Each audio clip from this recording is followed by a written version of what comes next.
Очередной суд по делу Мухтара Джакишева затягивается. Судьям заявили отвод, однако они не ушли. Тем временем в обеих столицах Казахстана люди выходят на митинги в поддержку Джакишева. Этого человека знает вся страна. Поэтому мы требуем освободить таких политзаключенных, как Мухтар Джакишев.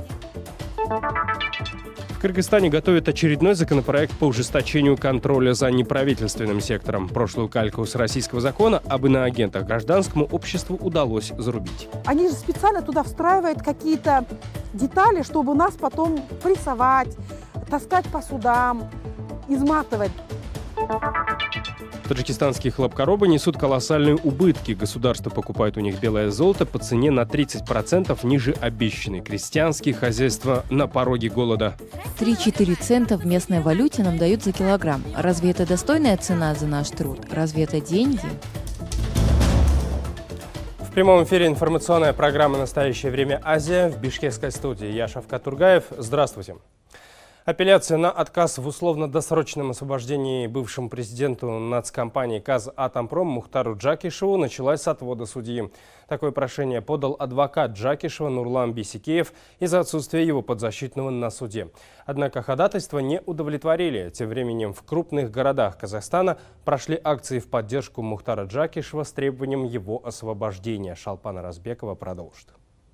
Рассмотрение апелляции на отказ в условно-досрочном освобождении Мухтара Джакишева началось почти с трехчасовым опозданием. Процесс никак не могли начать из-за ходатайства адвоката Нурлана Бисикеева. Он требовал отложить рассмотрение дела до обеспечения участия на процессе самого Джакишева. Судья сослался на отсутствие технической возможности для видеоконференции из колонии. Еще довожу до вашего сведения, что откладывать на другое число нет необходимости, потому что связь не скоро будет восстановлена.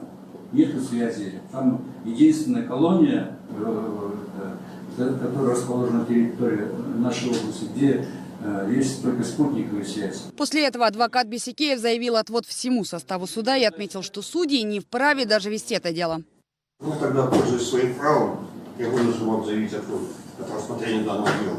Бурное возмущение группы поддержки Джакишева. Десятки людей не пустили в зал заседания. Им предложили наблюдать за процессом через монитор из соседней комнаты. Люди заявили о нарушении их прав. Тем временем в Нур-Султане и Алматы прошли акции за освобождение Мухтара Джакишева. Десятки людей выстроились в ряд, держали в руках плакаты и скандировали «Требуем свободу Мухтару Джакишеву». К протестующим выходили представители власти. Они предупредили о нарушении правил проведения митингов, однако собравшиеся не расходились.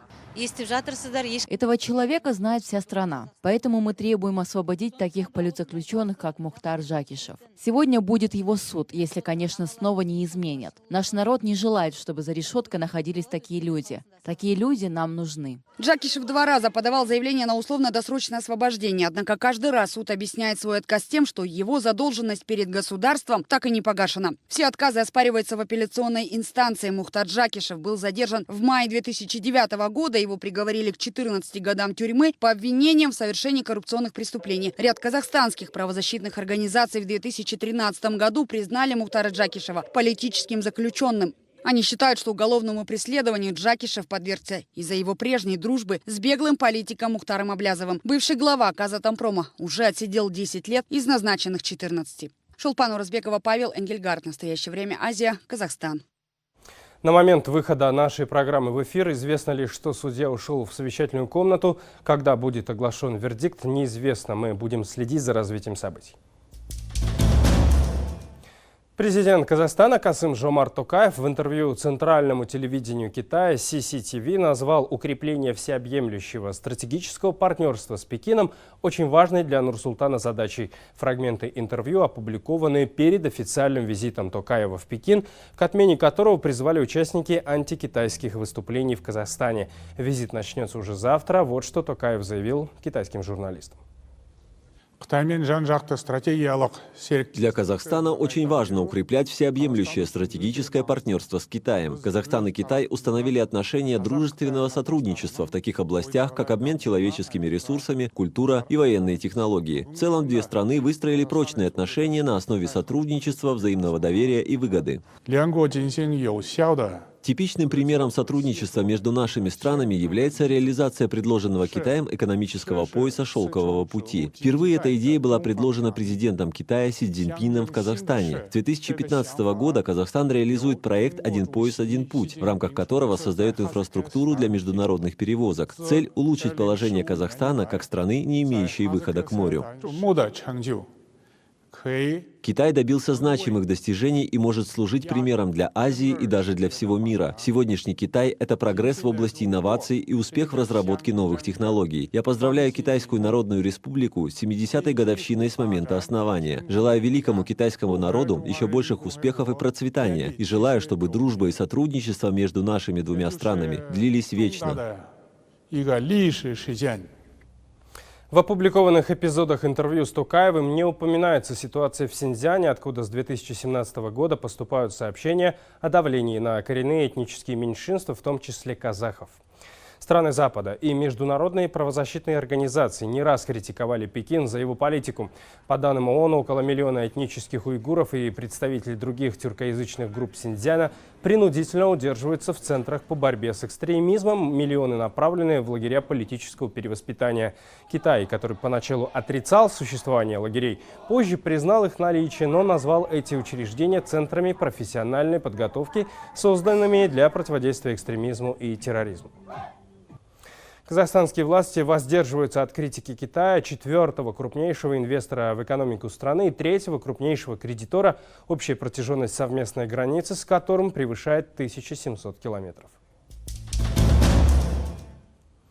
К другим темам. Нашли крайних в Бишкеке родственники жестоко избитых парней, не верят, что милиционеры, отпустившие подозреваемых, понесут ответственность. Близкие пострадавших уверяют, сейчас руководство МВД всю вину пытается переложить на рядовых сотрудников. Правоохранительные органы, ссылаясь на тайну следствия, от комментариев отказываются. Дарья Тимофеева продолжит. Претензии к милиции у родственников пострадавших были с самого начала. К слову, многие из них резонны. Следователи, не разобравшись, просто отпустили тех, кто с особой жестокостью избивал парней. Не давали разъяснений, молчали, что один милиционер оказался братом зачинщиков драки. Подробности появились уже после опубликования этого видео. От происходящего на кадрах многие пришли в ужас. Родные изувеченных парней вышли на митинг, и только после этого милиция решила объясниться публично. Перед прессой глава РОВД, сотрудники которого отпустили задержанных и признали их потерпевшими, поспешил оправдаться.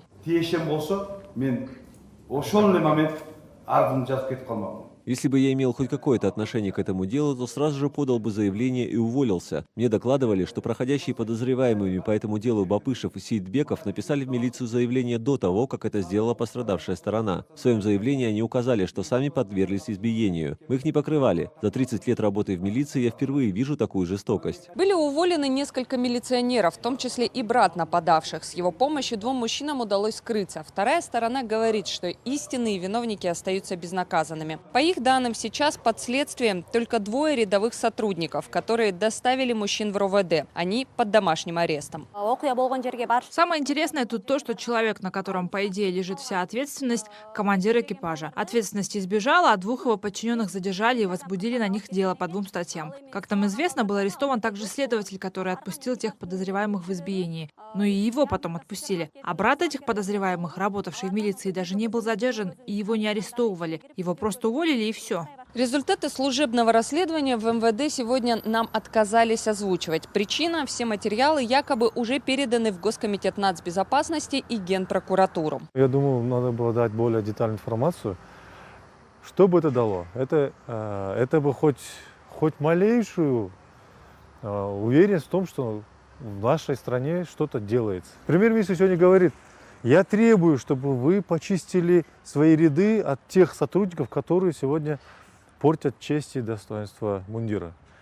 Но тогда, если выполнять на 100% его требования, тогда нужно 70% сотрудников уволить. Я надеюсь, что наш премьер-министр об этом знает. В ГКНБ не дают информацию даже по количеству человек, проходящих по делу, ссылаясь на тайну следствия. Напомню, 2 нападавших сегодня задержаны и содержатся в следственном изоляторе. Родственники пострадавших сейчас ждут итогов расследования. Жестокое избиение стало одним из самых резонансных происшествий последнего времени. Оно взято под личный контроль премьер-министром страны. Адвокаты бывшего президента Кыргызстана Алмазбека Атамбаева возмущены тем, что на ознакомление с делом о незаконном освобождении криминального авторитета Азиза Батукаева МВД им предоставило всего 5 дней. В деле ни много ни мало 28 томов. Атамбаев в этом деле проходит одним из обвиняемых. По словам адвокатов, за 5 дней невозможно прочитать 28 томов, каждый из которых включает в себя не менее 300 страниц. В таких условиях обеспечить защиту и собрать всю необходимую информацию на должном уровне не представляется возможным, считают юристы. По их словам, 4 сентября им объявили, что следствие завершено, а уже 5 числа они приступили к ознакомлению. В свою очередь в МВД заявили, что адвокаты затягивают ознакомление с материалами дела, а следственная служба сообщила адвокатам бывшего президента об окончании следствия еще 30 августа. Сторонники Атамбаева считают, что дело было расследовано слишком быстро. Они сомневаются, что следствие будет беспристрастным. Дело криминального авторитета Азиза Батукаева, которого выпустили на свободу в 2013-м, возобновили в этом году. Его освободили на основании заключения медиков, что он якобы страдает неизлечимым заболеванием. Батукаев сразу же покинул Кыргызстан и обосновался в России. В Кыргызстане готовят очередной законопроект по ужесточению контроля за неправительственным сектором. Министерство экономики предложило увеличить количество госорганов, которые могут проверять НПО. Похожая инициатива от властей страны уже выдвигалась 3 года назад, но гражданское общество тогда отстояло свои позиции. Что на этот раз предприняли чиновники, выясняла Джибек Бегалиева. Иностранным агентом Риту Карасартову называют до сих пор. 3 года назад кыргызстанские депутаты пытались протащить полностью скопированную Российской Думой законопроект о придании НПО статуса иностранного агента. Идея местных парламентариев с треском провалилась, но клеймо на неправительственных организациях до сих пор осталось. Некоторые законы у нас абсолютно отличаются от российских, мы являемся все-таки парламентской страной, то многие вот эти вот положения вот этого законопроекта, они противоречили другим нормативно-правовым актам. И каждый раз, когда мы это обсуждали, мы говорили, здесь несоответствие, давайте менять. И после того, как мы это все привели в некое соответствие с другими нормативно-правовыми актами, принимать вот этот закон не осталось смысла, потому что они же специально туда встраивают какие-то детали, чтобы нас потом прессовать, таскать по судам, изматывать. И вот теперь, спустя 3 года, уже при новом президенте власти снова предлагают принять документ, который регулирует деятельность НПО. Попытки заткнуть рот активистам, они были всегда, но они на начале, вот когда только там президент приходит, или же после революции какое-то время вот дается некая свобода, а потом как только начинается вот сама власть, она по себе имеет такое нутро, что власть хочет дальше владеть, править и быть могущим. И вот как только власть устаканивается на своем месте, как только начинается приближаться период к следующим выборам, они начинают закручивать гайки. Каждые последующие выборы они хотят провести при молчании гражданских активистов, чтобы никто не излагал там свои мысли по этому поводу. Под действие нового законопроекта подпадают абсолютно все неправительственные объединения, ассоциации, фонды и прочие организации. Минэкономики предлагает включить их в список тех, кого могут проверять более десятка ведомств вроде Госэкотехинспекции, налоговой службы, соцфонда и других. Все эти уполномоченные органы они не просто могут проводить проверки, а проводят специализированные углубленные проверки. То есть они могут проводить плановые проверки через 3 года после открытия того или иного юридического лица. Чтобы вы понимали, плановая проверка, она в значительной степени отличается от обычной проверки, поскольку непосредственно должностное лицо придет к вам в офис, будет у вас сидеть, запрашивать конкретные документы. И это несмотря на то, что все неправительственные организации, по словам юриста, и так отчитываются перед соцфондом, госрегистром и другими ведомствами. Но самый важный момент в этой истории, по мнению юристов, в другом. Настораживает о том, что политические партии, как известно, тоже относятся к некоммерческому сектору. И в 2020 году в Кыргызстане предстоят очередные выборы в Джоғор-Кенеш.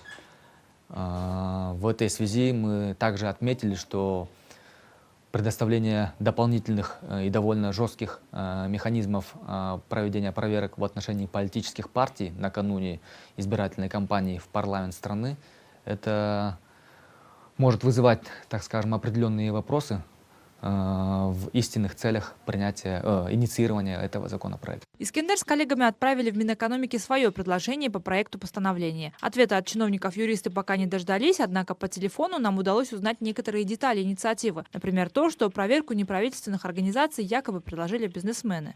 Во-первых, он направлен на поддержку бизнеса и на его развитие. Они предложили для того, чтобы некоммерческие организации, то есть проверяющие органы, вот эти государственные контролирующие органы, чтобы для них тоже, то есть не было так, чтобы проверяющие органы просто ходили, проверяли, чтобы порядок был для проверяющих органов, чтобы они знали, когда ходить, как ходить, какое время ходить, потому что у нас в законе и постановлении о порядке проведения проверок все расписано. То есть. Документ пока не прошел даже общественного обсуждения. В Минэкономике обещают, что рассмотрят все комментарии к проекту постановления. Жубек Бегалиева, Самат Алышбаев. В настоящее время Азия, Бишкек, Кыргызстан. Смотрите далее в нашей программе. Таджикистанские хлопкоробы несут колоссальные убытки. Государство покупает у них белое золото по цене на 30% ниже обещанной. Крестьянские хозяйства на пороге голода. 3-4 цента в местной валюте нам дают за килограмм. Разве это достойная цена за наш труд? Разве это деньги? 2 года в депортационном центре без какой-либо возможности выйти из заключения. Политический эмигрант Бахтиёр Джалолов даже выиграл Европейский суд по правам человека, но выпускать его российские власти явно не торопятся. Подробности в сюжете Мусы Казакова. Московский городской суд в очередной раз отложил процесс по делу Бахтиёра Джалолова. И это несмотря на положительное решение Европейского суда по правам человека, который наложил запрет на его экстрадицию и депортацию в Узбекистан. Джалолова не выпускают из депортационного центра Суфсига, в котором он находится уже почти 2 года, с ноября 17-го. При этом он не совершил никакого преступления. Юристы уверены, что дело затягивается намеренно. Несмотря на то, что по нему было принято решение относительно недавно Европейским судом по правам человека, суд, на наш взгляд, совершенно необоснованно затягивает процедуру его освобождения. Решение о его освобождении не принимается. Я подозреваю, что это будет длиться до истечения предельного срока содержания Джалолова. Возможно, что таким образом просто судья хочет снимать с себя ответственность, непонятно какую, правда. На процессе судья заявила, что направит запросы в МИД и Министерство юстиции, якобы для уточнения фамилии подсудимого, которую Европейский суд отмечает инициалами. Снимать в зале суда нам, к сожалению, запретили. Однако, со слов адвоката, понятно, что установить субъект решения можно просто по номеру жалобы. И суду об этом прекрасно известно. У суда, на наш взгляд, нет никаких оснований не доверять той информации, что ему была представлена. Кроме того, у суда имелась, у суда имелась возможность запрашивать, дело длится долго. Это уже у нас вторая инстанция. То есть суд вполне имеет возможности более оперативно запрашивать материалы. Бахтиёр Джалолов выиграл Европейский суд по правам человека против Российской Федерации. Суд увидел нарушение Конвенции ЕСПЧ о незаконном лишении свободы. После такого решения Джалолова должны были сразу выпустить. Европейский суд по правам человека постановил, что имело место нарушение 4 статьи 5 Конвенции ЕСПЧ в деле Бахтиёра Джалолова против России, номер 79-223/17. Правозащитники намерены подавать жалобы на бездействие властей и затягивание процесса в отношении Джалолова. Также в будущем они намерены требовать компенсацию от Российской Федерации за все мытарства политического эмигранта. Мы будем инициировать снова против России новые дела будет, потому что незаконно Бахтиёра Джалолова в московском депортационном центре Суфсиги содержится он до сих пор. Сейчас его здоровье крайне ухудшается. Уже 2 года он только в карцере сидит. Он регулярно его сажает туда. Мы все-таки будем инициировать вот эти все действия власти. Мы документируем и отправляем Европейский суд дальше. Ранее, еще зимой этого года, мужчина писал жалобы на издевательства со стороны сотрудников Суфсига. Но ни жалобы, ни решения Европейского суда пока не возымели нужного эффекта. Бахтиёр Джалолов все еще под стражей. Муса Казаков специально для программы «Настоящее время. Азия. Россия. Москва». Туркменистан на третьем месте по уровню самой жесткой цензуры в мире. Такие данные приводит в своем списке Всемирный комитет по защите журналистов. Первое и второе место заняли Эритрея и Северная Корея. Соответственно, на четвертом месте Саудовская Аравия. Далее следует Китай, Вьетнам, Иран и Экваториальная Гвинея. На девятом месте Беларусь замыкает десятку Куба. В Туркменистане, пишет комитет в своем отчете, цитирую, «средства массовой информации служат рупором государства, и любая независимая журналистика ведется из изгнания». Бердумухамедов обладает абсолютным контролем над всеми сферами жизни в Туркменистане, включая СМИ, используя их для продвижения своего культа личности. Его режим подавляет независимые голоса, задерживает и сажает в тюрьму журналистов, а тех, кто еще на свободе, заставляет бежать из страны. Конец цитаты. Список основан на исследованиях Комитета по защите журналистов и опыте сотрудников организации. В него входят только те страны, где правительство жестко контролирует СМИ. Страны, где журналистскую работу осложняют конфликты или неразвитая инфраструктура в него не входит. Фермеры Таджикистана негодуют и несут убытки. Хлопок на внутреннем рынке сегодня стоит на 36% дешевле цены, на которую рассчитывали хозяйства-участники.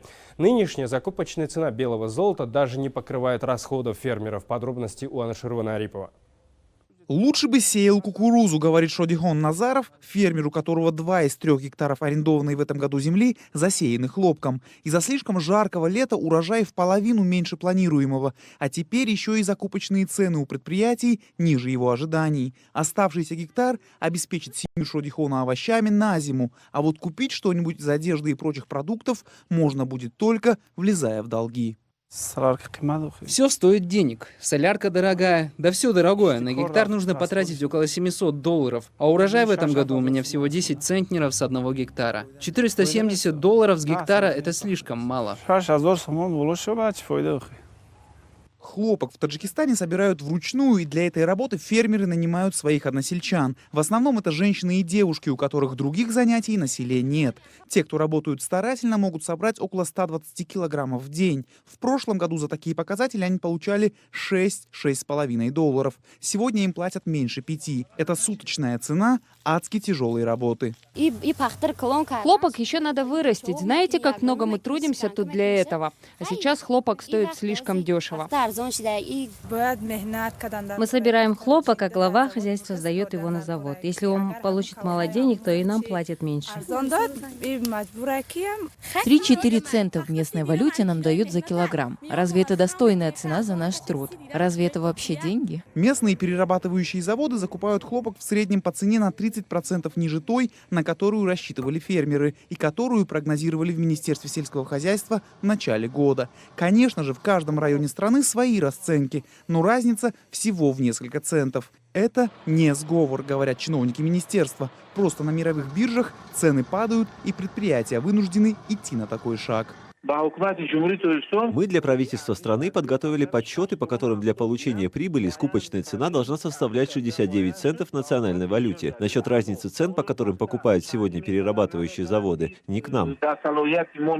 Из-за того, что в прошлом году хлопок принес неплохую прибыль земледельцам, хозяйства продавали его по 65–70 центов за килограмм. В этом году фермеры почти на четверть увеличили свои наделы под посадку этой культуры. Не угадали. Теперь десятки тысяч хозяйств и частников понесут убытки. Насколько тяжело им придется зимой, пока никто прогнозировать не пытался.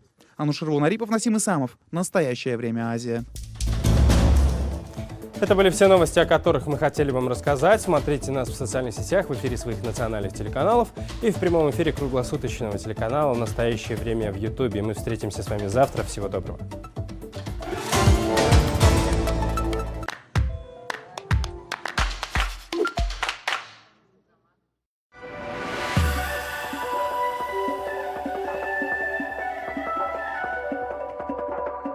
Мы выехали из Парижа, добрались сюда, без денег. Да еще и с этим сумасшедшим. Здорово же! Тут целые улицы на 2-м этаже. С окнами, с пабами, с кондиционерами. Сингапур. 16 тысяч километров от Парижа. Мы в самом центре. Фильмы, которые мы с вами смотрим на канале «Настоящее время», трудно себе представить на телеканалах, подконтрольных российским властям. Хотя, впрочем, других и нет. Но абсолютно не обязательно, что эти фильмы оппозиционной власти. эти фильмы представляют реальную картину мира. Они о реальных людях с их заботами и радостями, о истории и ее непредсказуемости, о мире, в котором мы живем и воюем, о настоящем, которое так разрушительно для